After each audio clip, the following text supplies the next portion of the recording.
Jackson Hayes tumaas ang value sa market dahil kay Luka Doncic. Steve Kerr at mga analyst may napansin kay Butler kontra Bucks. Kabisado na ni Butler ang buong Warriors ayon sa kanya. Ngunit bago ang lahat, kung gusto nyo ng matibay na basketball shoes, New Luka 3, mabibili lamang sa halagang $2,899. I-click lang ang link sa comment section. Ang Los Angeles Lakers ay umaasang makakuha ng bagong starting center bago ang trade deadline, kaya't nagdesisyon silang i-trade si Anthony Davis sa Mavericks kapalit ni Luka Doncic. Nagkaroon sila ng kasunduan para kay Mark Williams at naging kampante sila sa trade na ito, ngunit nabigo si Williams sa kanyang physical exam dahilan upang bawiin ng Lakers ang trade.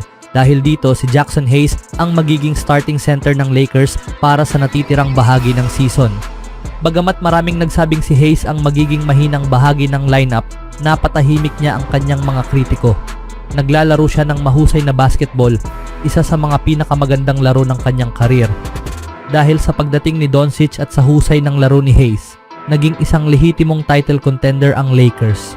Sa sobrang husay ng kanyang laro, maraming ibang koponan ang maaaring mag-target sa kanya sa free agency. Ayon kay Jovan Buha ng The Athletic, si Hayes ay maaaring maging target ng maraming team ngayong summer. Sa tingin ko, kailangan niyang bumalik mula sa injury, ipagpatuloy ang mahusay na paglalaro, manatiling malusog sa natitirang bahagi ng season, at baka umabot ang Lakers sa conference semifinals o conference finals.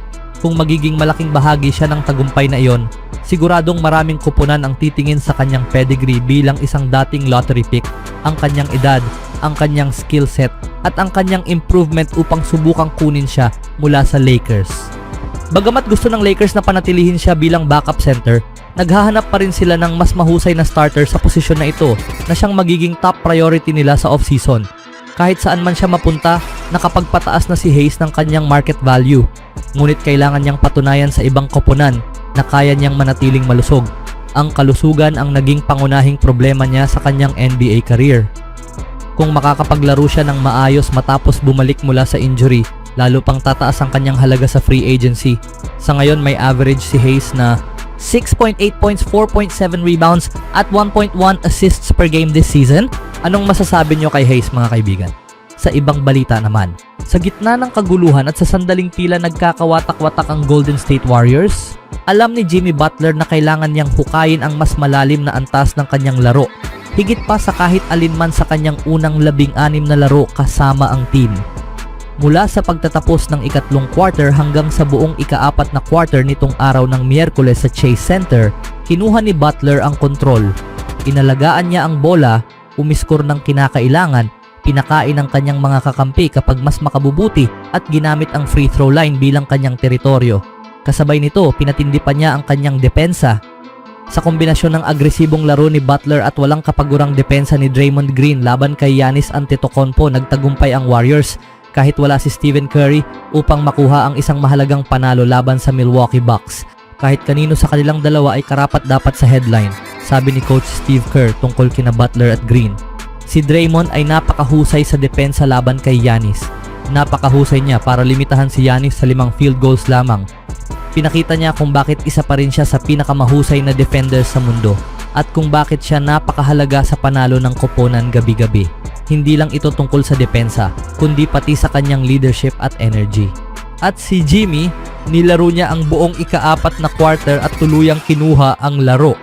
Matapos itayo ng depensa ng Warriors ang isang 58-44 halftime lead, biglang naging pabaya sila sa ikatlong quarter. Mula sa 5 turnovers sa unang half, biglang 10 beses nilang nawala ang bola sa ikatlong quarter na nagbigay sa Bucks ng 14 na puntos at muling binuhay ang kanilang tsansa sa laro. Sa huling segundo ng ikatlong quarter, naungusan ng Bucks ang Warriors 76-75. Ngunit dito na nagpakitang gilas si Butler. Sa natitirang 1.5 segundo, natawagan siya ng foul habang nag-shoot ng 3 at naipasok ang lahat ng kanyang free throws. Ibinalik ang lead sa 78-76. Matagal na akong naglalaro sa liga na ito, kaya alam ko kung kailan dapat makialam, sabi ni Butler. Alam ko kung kailan ko kailangang isali ang mga teammate ko. Alam ko kung sino ang dapat mag-shoot. Alam ko kung kailan ko kailangang umiskor o dumiskarte para sa free throws. Alam ko rin kung kailan kailangan ng depensa. Ano man ang kailangan ng team, yun ang gagawin ko, Sa tagal ko na sa NBA, pakiramdam ko kabisado ko na ang lahat ng ito. Nagtapos si Butler na may game high na 24 na puntos, 10 assists at 8 rebounds. Siya ang may puntos o assist sa 15 sa 18 na puntos ng Warriors. Siya rin ang nag-set up o nagbigay ng assist sa 23 sa huling 29 na puntos ng team. Lahat ng plays namin sa huling bahagi ng laro ay dumaan sa kanya, sabi ni Kerr. Sa gabi na wala si Curry, si Butler ang naging tagapagligtas ng Warriors sa critical na sandali. Sinasabi niya na malalaman niya kung kailan oras na at gagawin niya, sabi ni Kerr. Ngayong gabi, oras na. Kagabi, sinubukan niyang tulungan ang team sa comeback.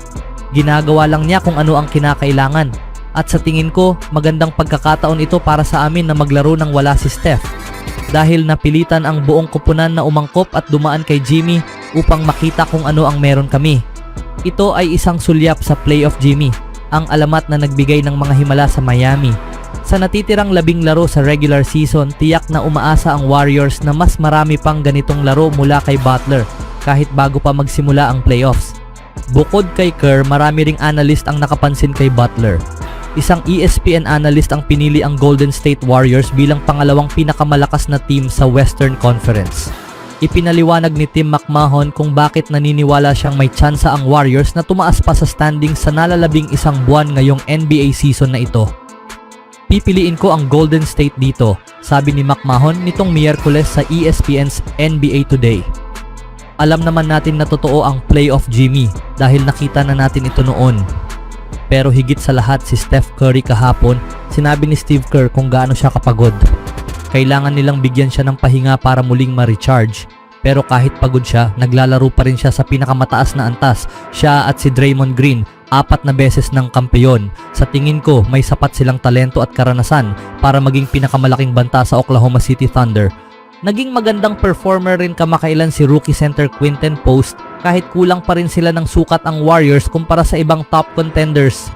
Napakahalaga rin ng pagbabalik sa laro ni Jonathan Kuminga dahil ang kanyang bilis at athleticism ay maaaring magbigay sa Warriors ng advantage laban sa ibang team. Kung aasa lang ang Golden State kina Curry at Butler para sa opensa, hindi ito magiging sapat. Ang mga dating nakikita tungkol sa playoff dominance ni na Butler, Curry at Green ay may kakayahan pa rin para gumawa ng ingay sa Western Conference. At kakailanganin ng Warriors ang malaking kontribusyon mula sa kanilang bench kung gusto nilang makarating sa Western Conference Finals. Pero kayo mga kaibigan, sang-ayon ba kayo sa sinabi ng analyst na ito na pangpangalawa ang Warriors sa West ngayon? At ano ang masasabi nyo sa maagang pagpapakita ng playoff Jimmy?